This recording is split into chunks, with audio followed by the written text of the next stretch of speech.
Ce sera une visite tout en intimité et on aura le sentiment d'être un invité dans cette maison à découvrir la vie de Champollion et de son frère. Donc j'ai conçu un peu tous les dispositifs qui allaient permettre de raconter l'histoire. Et donc c'est la mise en scène de cette histoire et inventer des supports pour la raconter.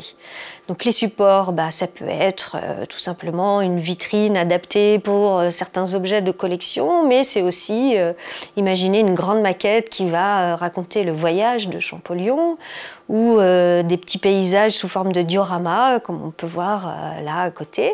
C'est un feuilletoir qu'on feuillette, ou c'est un multimédia qui est diffusé pour raconter le déchiffrement. Par exemple, c'est un théâtre d'optique, donc ça c'est multigénérationnel et ça touche tous les publics. On a un film aussi qui va raconter une partie de l'expédition et du rêve de Champollion à ce moment-là. Et moi, quand je prends un projet, j'essaye de raconter une autre histoire dans la grande histoire qu'on doit transmettre.